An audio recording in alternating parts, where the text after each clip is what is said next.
যার অন্তরে সরিষা সম পরিমাণ বিন্দু পরিমাণ অহংকার থাকবে, এই ব্যক্তি কখনো জান্নাতে যাবে না। এই ব্যক্তি কখনো জান্নাতে যাবে না, এই জান্নাতে প্রবেশ করতে পারবে না। এবারে এই কথা শোনার পরে সাহাবায়ে কেরামদের মধ্যে কোনো একজন জিজ্ঞাসা করলেন, ইয়া রাসূলুল্লাহ, ওগো আল্লাহর রাসূল, ইন্নার রাজুলা ইউহিব্বু আইয়াকুনা সাওবুহু হাসানান ওয়া না'লুহু হাসানান। ওগো আল্লাহর রাসূল, আমাদের ভেতরে কোনো এক ব্যক্তি সে এটা পছন্দ করে যে তার জামাটা, তার পোশাকটা সুন্দর হয়ে যাক, সে সুন্দর পোশাক পরুক, নতুন পোশাক পরুক, এটা সে চায় যে আমার পায়ের জুতাটা নতুন হয়ে যাক, আমার পায়ের জুতাটা নতুন হোক। ওগো আল্লাহর নবী, এটাও কি অহংকার হবে? এটা কি অহংকার হবে? বিশ্বনবী বলেন, না না না না না, এটা অহংকার হতে পারে না। কেননা ইন্নাল্লাহা জামালুন ইউহিব্বুল জামাল, আল্লাহ তাবারাক ওয়া তাআলা হচ্ছেন জামিল, তিনি জামালকে পছন্দ করেন, তিনি হচ্ছেন সৌন্দর্য, আর তিনি বান্দার সৌন্দর্যকে পছন্দ করেন। এটা কখনো অহংকার হতে পারে না। এবারে নবী বলেন, রে উম্মতিরা শুনে নাও, অহংকার কারে বলা হয়, কিবর কারে বলা হয়? আল কিবরু বাতরুল হাক্কি ওয়া গামতুন নাস। আল্লাহর নবী বলেন, কিবর হলো সত্যকে প্রত্যাখ্যান করা, হককে প্রত্যাখ্যান করে দেওয়া, হককে কি পরিত্যাগ করে দেওয়া, এর নাম হলো অহংকার। আর অহংকার করে মানুষকে ছোট মনে করা, তুচ্ছ মনে করা, হেয় মনে করা, গরিব বলে গরিবকে ধনী হেয় করবে, এটা হলো অহংকার।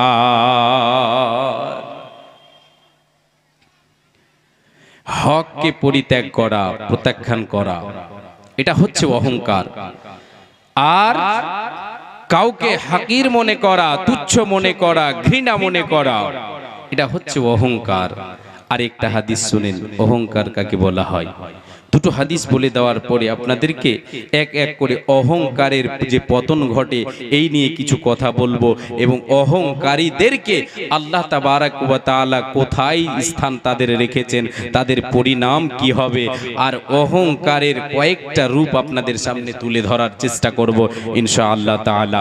এবারে আসেন, আপনাদেরকে আমি বোঝাচ্ছি যে অহংকার, কিবর কাকে বলা হয়, তাকাব্বুর কাকে বলা হয়, কিবর কাকে বলা হয়। প্রথমে পেলাম এই হাদিসটাই, এই মাফহুমি অন্য একটি riwayate এসেছে, সেটা হলো কি আব্দুল্লাহ বিন আমর রাদিয়াল্লাহু তাআলা আনহু তিনি বলছেন, আল্লাহর রাসূল সাল্লাল্লাহু আলাইহি ওয়াসাল্লাম বলেছেন, যখন নবী নূহ আলাইহিস সালাতু ওয়াস সালামের কাছে মৃত্যুর সংবাদ চলে এলো, সেই সময় নবী নূহ আলাইহিস সালাতু ওয়াস সালাম তিনি তিনার ছেলেকে, তিনি তিনার বেটাকে ডেকে বলছেন, এ আমার সন্তান, তুমি শোনো, আমি তোমাকে দুটো জিনিসের আদেশ করছি, দুটো জিনিসের ওয়াসিয়ত করছি, সেটা হলো আদেশ, আর দুটো জিনিসের ওয়াসিয়ত করছি, সে দুটো হলো নিষেধ, সেখান থেকে তুমি বেঁচে থাকবে। বেটা রে, তোমাকে চারখানা জিনিসের ওসিয়ত করে যাচ্ছে। আল্লাহর নবী বলেছেন, আমরুকা বিইতনাতাইনি ওয়া আনহাকা আনিতনাতাইন। এবারে এই আল্লাহর নবী বলছেন, নবী নূহ আলাইহিস সালাতু ওয়াস সালাম নিজের সন্তানকে বললেন, বেটা, দুটো আদেশ তোমাকে দিচ্ছে, আর দুটো নিষেধ করছে, ওখান থেকে তুমি বেঁচে থাকবে। এ বেটা শোনো, আমরুকা বিলা ইলাহা ইল্লাল্লাহ, তোমাকে দুটি আদেশের ভিতরে একটা হলো, এই ওসিয়তটা তোমাকে দিয়ে যাচ্ছি রে বেটা, সেটা হলো কি প্রথম আদেশ যেটা, সেটা হচ্ছে কি তুমি শোনো, তুমি সদা সর্বদা কালেমা লা ইলাহা ইল্লাল্লাহ পড়বে। আমরা সকলে একবার পড়ি, লা ইলাহা ইল্লাল্লাহ। জি, এটা ওসিয়ত কে করলেন? নবী নূহ আলাইহিস সালাতু ওয়াস সালাম সন্তানকে। কেন বেটা? এই লা ইলাহা ইল্লাল্লাহর ক্ষমতা শুনে নাও। নবীজি আমার বলেছেন এই লা ইলাহা ইল্লাল্লাহর ক্ষমতা কতটা।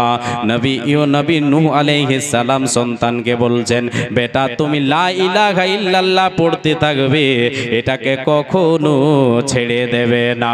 এ বেটা শোনো, সপ্তম আসমান এবং সপ্তম জমিনকে যদি একটা পাল্লায় রেখে দেওয়া হয়, একটা তারাজুর পাল্লায় যদি একটা দাড়ির যদি একটা পাল্লায় রেখে দেওয়া হয়, আর একদিকে এই কালেমা লা ইলাহা ইল্লাল্লাহকে রেখে দেওয়া হয়, তো ওই সপ্তম আসমান এবং জমিন হালকা হয়ে যাবে। কালেমা লা ইলাহা ইল্লাল্লাহর এতটাই মর্যাদা, এতটা দামি কালেমা, এতটা ক্ষমতাশীল কালেমা যে ওই কালিমার পাল্লাটা ভারী হয়ে যাবে। অতএব বেটা রে, তুমি কখনো এই কালেমাকে ছেড়ে দেবে না, তুমি আল্লাহর উপরে ঈমান রাখবে, কালেমা লা ইলাহা ইল্লাল্লাহ পড়বে। দুটো হুকুম আদেশের ভিতরে একটা হলো, দ্বিতীয়টা ওয়া সুবহানাল্লাহি ওয়া বিহামদিহি। বলেন সকলে সুবহানাল্লাহি ওয়া বিহামদিহি। আল্লাহর নবী সাল্লাল্লাহু আলাইহি ওয়াসাল্লাম বলেন, নূহ আলাইহিস সালাতু ওয়াস সালাম বেটাকে বলছেন, বেটা আমরুকা বিথনাতাইনে, দুটোর ভিতরে একটা হলো, দ্বিতীয়টা হলো এটা যে তুমি আল্লাহর বড়ত্ব বয়ান করবে এবং আল্লাহর তারিফ করবে, আল্লাহর বড়ত্ব বয়ান করবে এবং তারিফ করবে। সুবহানাল্লাহি ওয়া বিহামদিহি, এই কালেমা দুটো কি, এই দোয়াকে তুমি সদাই পড়তে থাকবে। বেটা রে, এটা এমন একটা দোয়া রে, প্রতিটা জিনিসের এইটা হচ্ছে দোয়া। তুমি বিপদে পড়েছো তবুও তুমি এই দোয়া বলো, আল্লাহর বড়ত্ব বয়ান করো, আল্লাহর তারিফ করো। যেই কোনো অসুবিধা তোমার হয়ে যাক না কেন বেটা, এই দোয়াটা তুমি পড়বে। তুমি জেনে রাখো রে বেটা, আজকে পৃথিবীর বুকে আল্লাহ তাআলা মাখলুককে যে খাবারগুলো দেন এই দুয়ার বদৌলতে দিয়ে থাকেন, এই দুয়ার বদৌলতে দিয়ে থাকেন। বান্দা আল্লাহর বড়ত্ব বয়ান করবে এবং আল্লাহর তারিফ করবে, প্রশংসা করবে। দুটো আদেশ দিয়ে দিলাম ওসিয়ত স্বরূপ, বেটা রে দুটো জিনিস থেকে তুমি বেঁচে থাকবে রে। ওয়া আনহাকা আনিশ শিরকি ওয়াল কিবরি, প্রথম নাম্বার হলো বেঁচে থাকার জন্য তোমাকে যেটা দিচ্ছি ওসিয়ত শোনো, তুমি শিরক থেকে বেঁচে থাকবে। ওই মহান রবের সঙ্গে কোনোদিন কাউকে শরীক করবে না, আল্লাহর সাথে কখনো কাউকে শরীক করবে না, আল্লাহর আসনে কখনো কাউকে বসাবে না। আল্লাহকে তুমি জানো মালিক, আল্লাহকে জানো রব, আল্লাহকে জানো ইলাহ, উলুহিয়াত রুবুবিয়াত সব আল্লাহর, আসমা ওয়া সিফাত সবটার উপরে তুমি ঈমান রাখো যে আল্লাহ তোমার পালন কর্তা, সে আল্লাহ হচ্ছে ইবাদতের যোগ্য। যে আল্লাহ তাআলা তোমাকে সৃষ্টি করেছেন সে আল্লাহ হচ্ছেন ইবাদতের যোগ্য। তুমি আল্লাহর খাবে, অন্যের ইবাদত করবে, এটা তোমার জন্য শোভা খাবে না। এই বেটা, এই ওসিয়তটা তুমি কানে তুলে নাও। সদাই সর্বক্ষণ প্রতি টাইম প্রতিটা মুহূর্তে তুমি তোমাকে নিজেকে বাঁচিয়ে রাখবে, শিরক নামে পাপ থেকে বাঁচিয়ে রাখবে রে বেটা। শিরকের মতো গুনাহ তুমি করবে না। এবারে দ্বিতীয় নম্বর যেটা সেখান থেকে তুমি বেঁচে থাকবে সেটা হলো কিবর। ওয়া আনহাকা আনিশ শিরকি ওয়াল কিবরি, দ্বিতীয় নম্বর বেঁচে থাকার জন্য বেটারে তোমাকে আমি যেটা বলছি সেটা হলো কি, তুমি অহংকার থেকে বেঁচে থাকবে। ভালোভাবে শুনেন, কর্ণপাত করি তাহলে বুঝতে পারবেন যে অহংকার কাকে বলা হয়। নবী নূহ আলাইহিস সালাতু ওয়াস সালাম সন্তানকে দুটো জিনিস থেকে বেঁচে থাকতে বললেন, একটা হচ্ছে শিরক আর একটা হচ্ছে কি কিবর, অহংকার। জি, অহংকার থেকে বেঁচে থাকবে বেটা। এবারে আল্লাহর রাসূল সাল্লাল্লাহু আলাইহি ওয়াসাল্লামের এই হাদিস তো শুনছেন সাহাবায়ে কিরামেরা। জি, এবারে রাবি বলছেন আব্দুল্লাহ বিন আমর রাদিয়াল্লাহু তাআলা আনহু, তিনি বলেন আল্লাহর রাসূল যখন এই কথা বললেন, আমরা বললাম ইয়া রাসূলুল্লাহ, আমরা তো শিরক কাকে বলে এটা তো জানি, আমরা শিরক সম্পর্কে আমাদের তো জ্ঞান আছে গো আল্লাহর রাসূল, কিন্তু কিবর কাকে বলা হয়, এই অহংকার কাকে বলা হয়, এটা আমরা জানি না। আল্লাহর নবী এবার বলতে শুরু করলেন, আল কিবরু সাফাহুল হাক্কি ওয়া গামসুন নাস। এ উম্মতেরা শোনো, এ আমার সাহাবীরা তোমরা শোনো, হককে প্রত্যাখ্যান করা, হককে সত্যকে পরিত্যাগ করার নাম হচ্ছে অহংকার। হককে প্রত্যাখ্যান করার নাম হচ্ছে অহংকার। আর অহংকার বশত মানুষকে হেয় মনে করার নাম, তুচ্ছ মনে করার নাম হচ্ছে, তুচ্ছ মনে করা হচ্ছে অহংকার। তাহলে হককে প্রত্যাখ্যান করার নাম হচ্ছে অহংকার। এবার এখানে বুঝে যান, আপনি জানেন নামাজ পড়তে হবে আল্লাহ তাবারাক ওয়া তাআলার আদেশ, এটা হচ্ছে হক, এটা হচ্ছে সত্য। আপনাকে আল্লাহর উপরে ঈমান রাখতে হবে, এটা হচ্ছে সত্য, সত্য বাণী। আপনাকে রোজা রাখতে হবে, এটা হচ্ছে সত্য, এটা হচ্ছে হক। আপনি এবার কি করলেন, এগুলোর উল্টো করে দিলেন, পরিত্যাগ করলেন, এগুলিকে আপনি কি করে দিলেন, প্রত্যাখ্যান করলেন, অহংকার করে আপনি এগুলিকে ছেড়ে দিলেন, এরই নাম হচ্ছে অহংকার। আল্লাহ রাব্বুল আলামিন বলেন, বান্দা হক কারে বলা হয়, সত্য কি তোমরা শুনে নাও। আল্লাহ তাবারাক ওয়া তাআলা বলেন, ইন্নাল্লাযীনা আমানু ওয়া আমিলুস সলিহাতি ওয়া আমানু বিমা নুজিলা আলা মুহাম্মাদিন ওয়া হুয়াল হাক্কু মির রাব্বিহিম কাফফারা আনহুম সাইয়্যাতিহিম ওয়া আসলাহা বালাহুম। আল্লাহ তাবারাক ওয়া তাআলা বলেন, রে বান্দা তোমরা কি করো, ঈমান আনো এবং সৎকর্ম করতে থাকো, ঈমান আনো এবং সৎকর্ম করতে থাকো। বান্দা শুনে নাও, শুনে নাও, নবী মুহাম্মাদের উপরে আমি আল্লাহ যেটা নাজিল করেছি, যে আদেশ, যে নিষেধ তাকে দিয়েছি, আমার পক্ষ থেকে যেটা আমি মুহাম্মাদের উপরে নাজিল করেছি, এটাই হলো হক, এটাই হলো সত্য। মির রাব্বিহিম ওয়া হুয়াল হাক্কু মির রাব্বিহিম, এটাই হচ্ছে সত্য, এটাই হচ্ছে হক, এটাই হচ্ছে সত্য বাণী। এটার উপরে তুমি ঈমান রাখো, এটাই হলো হক। আর আমার নবী বলেন, যে ব্যক্তি হককে পরিত্যাগ করে দেবে, হককে পরিত্যাখ্যান করে দেবে, হককে ছেড়ে দেবে, এরই নাম হচ্ছে অহংকার। এ বাবা, আজকে পৃথিবীর বুকে আপনি আমি আল্লাহর হুকুমকে মানি না, নবীর দেখা পথকে চলি না, নবীর দেখা কালেমা, নবীর দেখা রাস্তা আমরা অবলম্বন করি না। আমি আপনি আছি কোথায়? আমি আপনি অহংকারের সাগরে ডুবে আছে। আপনার আমার পরিণাম কি হতে পারে এবারে বলেন? বিশ্বনবী বলেন, রে উম্মতিরা তোমরা শোনো, যার অন্তরে সরিষা সম পরিমাণ, বিন্দু পরিমাণ অহংকার থাকবে রে, ওই ব্যক্তি জান্নাতে যাবে না, যাবে না, ওর ঠিকানা হয়ে যাবে জাহান্নাম। ওর ঠিকানা কোথায় হবে? জাহান্নাম। যারা হককে পরিত্যাগ করবে, হক বাণীকে যারা মানবে না, তাদের ঠিকানা হবে জাহান্নাম। জি, আমার আপনার পূর্বে কত মানুষ এসেছে, কত উম্মাত চলে গেছে, কত কওম এসেছে, যারা হককে পরিত্যাগ করেছে, সত্যকে পরিত্যাগ করেছে। আল্লাহ তাআলা তাদের পরিণাম ঠিক রাখেননি, তাদেরকে দেখিয়ে দিয়েছেন। আমি আপনি যদি হককে পরিত্যাগ করে দিই, তাহলে অহংকারে আমি আপনি ভেসে আছে। এ বাবা, এবার আপনাকে বলি, শুনে নেন, যার ভেতরে অহংকার থাকবে, সে ব্যক্তি কখনো জান্নাতে হতে পারে না। আল্লাহর আদেশকে যে মানবে না, এ ব্যক্তি কখনো জান্নাতে যেতে পারে না। যে আল্লাহর আদেশকে পরিত্যাগ করে দেবে, ওর ভিতরে অহংকার আছে বলে তো আল্লাহর হুকুম মানলো না। যে মালিক তারে সৃষ্টি করলো, যে মালিক তারে বানালো, যে মালিক তারে খাবার দেয়, সেই বান্দা সেই মালিকের কথা শুনে না, এর মানে ওর ভিতরে অহংকার আছে। আল্লাহ রাব্বুল আলামিন ইবলিসকে অহংকারের কারণে তার জন্য জান্নাতকে হারাম করে দিয়েছেন। তাকে তার যে মর্যাদা ছিল, ওই মর্যাদা থেকে তাকে তাকে লাথি মেরে ফেলে দিয়েছেন, তাকে মারদুদ শয়তান বলে ঘোষণা করে দিয়েছেন। সে কি করেছিল?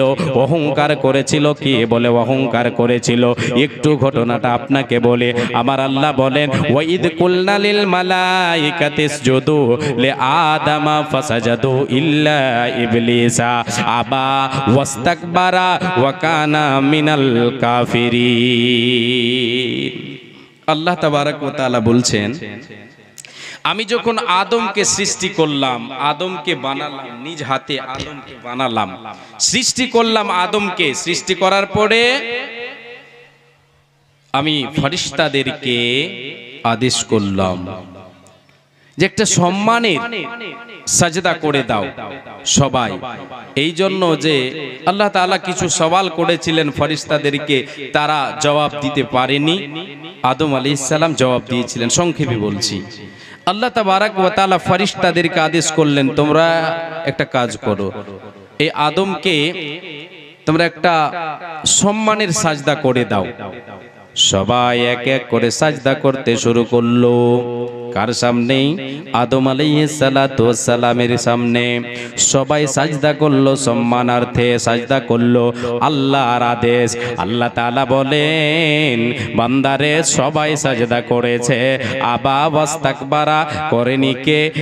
ইবলিস ইল্লা ইবলিসা, ইবলিস ব্যতীত সে কি করে? সবাই সমস্ত ফেরেশতা বর্গরা আদম আলাইহিস সালাতু ওয়াস সালামকে সাজদা করেছিল, ইবলিস করেনি। সে কি করেছিল? অস্বীকার করেছিল আল্লাহর আদেশকে। আবা ওয়াস্তাকবারা, সে অস্বীকার করেছিল আর অহংকার করেছিল। আল্লাহর হুকুমকে অমান্য করে দিয়েছিল, আল্লাহর হুকুমকে অপরিত্যাগ করে দিয়েছিল। অহংকারে বশত অহংকার করেছে, আল্লাহর হুকুম মানেনি। আল্লাহ তাবারক ওয়া তাআলা বলছেন কাকে? ইবলিসকে, এই ইবলিস, মা মানাকা আল্লাহ তাসজুদা আমারতুকা। এই ইবলিস, কে তোমাকে মানা করলো? কে তোমাকে নিষেধ করলো? আমার এই হুকুমকে অমান্য করে দিলে তুমি কেন সাজদা করলে না?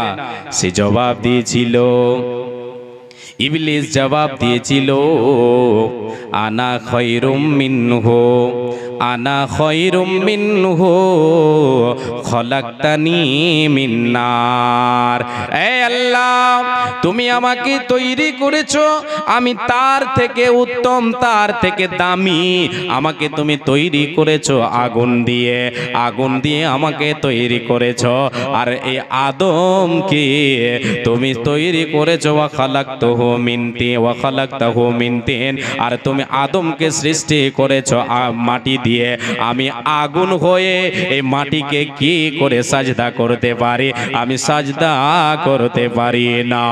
এই বলে ইবলিস অহংকার দেখালো, নিজেকে বড় মনে করলো, নিজেকে তৈরি মনে করলো আগুনের। আর আগুন বলে সে স্বীকার করে বলল যে আল্লাহ তুমি আমাকে আগুন দিয়ে তৈরি করেছো, আমি মাটিকে সাজদা করতে পারি না, পারি না, পারে না।